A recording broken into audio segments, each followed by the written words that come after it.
Well, howdy. Let's see, I think that's about right. I broke my GoPro selfie stick again, so this is a different arrangement. I waited a while to tell this tale because, well, the state police made me wait. I'll tell you why that is in a minute. What you're looking at here is a Colt New Army and Navy model of 1892. And this particular model, excuse me a second, sinuses, these allergies. Anyway, this particular model, well, I'll tell you a tale. About when I was 25 or so, my dad said, well, looks like you're a gun collector, you're into this stuff, I want you to have something. And he gave me my great-grandfather's Craig Jorgensen, and then says, just a minute, and he pulled out a holster, and this was in it. He says this was the pistol that he bought and carried most of his life. Well, I thought at the time, well, that's kind of cool. So at the time, I found out you could write off to Colt Industries, it was called at the time, and their archivist would give you a factory letter talking about when the thing was made, when it was shipped, who it was shipped to, stuff like that. This is the factory letter sitting next to the gun. Excuse me, but that has my name on it. And it says, well, the serial number, the caliber, which is 41 long Colt in this case, finish, it's nickel. As you can see, it's all worn off. Type of stock, all these things, hat size, whatever. And it's on an official letterhead. And let's see, I think it was, 1989. 1989 was when this was sent out. At the time, this cost like $35. I just checked, and now it's up to a little over $100. Thanks, Colt. Thanks inflation for everything. The lady who was archivist then, she's long passed, but there's a new archivist, I guess, in residence. Anyway, this was in 41 long Colt. And by the way, let me see if I can remember where it says 5 guns in the shipment, shipped to Hartley and Graham. Well, that's important. Hartley and Graham is in New York City. My great-granddad bought this in Kansas City. Now, how is that possible? Well, simple. This is Hartley and Graham. Hartley and Graham was a major exporter, dealer in militaria of various kinds for gun shops, hardware stores, etc., all over the West. And they were based in New York City. So you see, it was called Schuler, Hartley and Graham by this point. This is the only reference to them I could find. But that's why the guns were made by Colt, shipped to Hartley and Graham, and then Hartley and Graham would ship them off to various, I think Granddad bought it in a hardware store, according to family lore. Anyway, this was so fun that back then, and this is long ago, now remember, this is 1892 this was made. At the time, that was sort of near the end of the Wild West. And, well, remember, in the 1950s and 60s, Westerns were very popular, and interest in the Wild West was very popular. Well, Winchester decided, hey, you know what I'll do? We'll go in and make some of this 41 long Colt, and we'll sell a bunch of it. That was in the 1950s. They did, and it didn't. And they sat on that load of 41 long Colt for 20 or 30 years, selling it off dribble by dribble. Well, I bought one box of 41 long Colt. And that is 41 long Colt. What's unique about this cartridge, first of all, you notice it's copper washed. It's not copper jacketed, it's copper washed. There's only one other round these days that's made this way, and that's 22 long rifle. And it's made this way in another way too. 22 long rifle is the only caliber still in production that is called heel-based. Heel-based means that there's a little indent and it comes down so that the actual bullet size is the exact same as the case itself.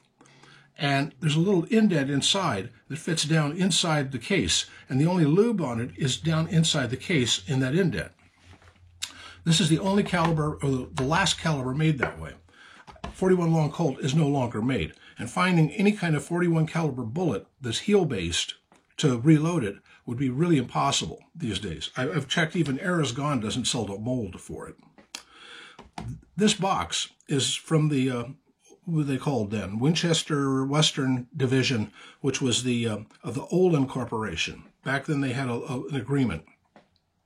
And this is their the plain boxed, wrapped cartridge of that time. Well, after purchasing this, I discovered that I'd completely disassembled and cleaned this thing, and discovered that the just like the outside, the bore looks just like it. It's rusted all to heck. Well, the reason behind that seems pretty simple. My great-grandfather never shot this. He bought it basically because he was a bridge foreman for the Atchison, Topeka, and Santa Fe, and he had to hire a lot of people, and a lot of them were, shall we say, not very friendly. So he bought this for what one might call labor relations, and he wore it in a chest holster. So this was in the Texas summers. This was up rubbing against his skin 24 hours a day, it seemed, under the Texas sun. So, of course, it got rusted, and it got grimy, and it got seldom cleaned. And this is the result, a nickel finish that just got completely worn down to heck. You know, I've thought of stripping it and having it re-nickeled, but I'm thinking, you know, it's cleaned off. I keep it oiled. It's not going to get any worse than it is right now.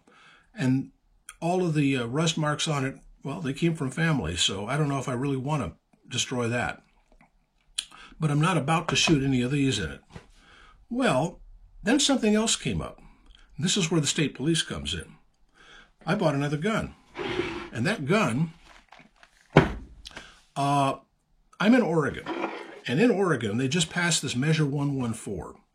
And due to 114, on December 8th, and from then on, until the courts finally decide how bloody unconstitutional it is, you cannot basically buy a gun in Oregon. It's impossible to buy one. The requirements to do so are ludicrous. For instance, this one, I would have to be able to show proficiency shooting it. Shooting it. No, I'm not shooting this. It's a collectible. Well, I had bought another collectible. I went to a gun auction, and I bought this. That is a Colt Thunderer. That is the 41 Long Colt edition of the Colt Lightning. The Lightning was made from 1877 to 1909. And I had to sign a 4473, pay the money for the transfer, and wait for the state police to find out that I'm of a good moral character to purchase a gun or whatever. What's interesting about this one is I know that it has been worked on extensively by whoever owned it before. In one respect, take a look at this side of the grip. That's handmade. Something happened to the grip on this side, and they whittled out a new one, and that looks like boot black they used to paint it. And if you'll note the escutcheon here, that's a wheat penny. Kind of interesting. I'm going to look for some real grips. I have some that might fit. I'm going to check back. I'm going to look into that. This one, though, is in marvelously good condition, and the bore is clean. The cylinders are clean. Notice it is empty. And it's a very low serial number, which makes me wonder if this was actually pre-1898 and I had to fill out that 4473 for naught. But what the heck? I really feel a little bit guilty because I only paid 160 some odd bucks for this. Do you know what a Colt Thunderer? Well, there are three models of the Lightning. The first is a 38, and it's called a Lightning. The second is a Thunderer, and it's in 41. And the third is the Rainmaker, and it's in 32. And something like 150 of those were made. Only 150. They're 6 or 7 figure guns. This one's at least 4 figures. Every one I've ever looked at online or on auction sites or anywhere else, they start at around $1,200. I paid 160 bucks for this thing. Anyway, it shoots the same caliber as this one. And it's This is Colt's very first double-action revolver they ever made. It has some issues. That's why this one, they basically perfected those issues. They made a better gun. It's on this side. It's really awful. It does swing out. I mean, everything works on it, but you can tell it's been through the ringer. It has seen a lot of mileage on this thing. But this is my great-granddad, so it stays in the family. My son inherits that. And the rest of and if the government doesn't like it, well, they can kiss off because that's family. Anyway, this one is just very, very cool. And this, well, I don't know if I'm thinking of shooting that one round just cuz, and then I'll have 49 left. I could get some of the brass from Starline, but again, those heel bullets are going to be hard to find. Anyway, this is what I'm up to lately.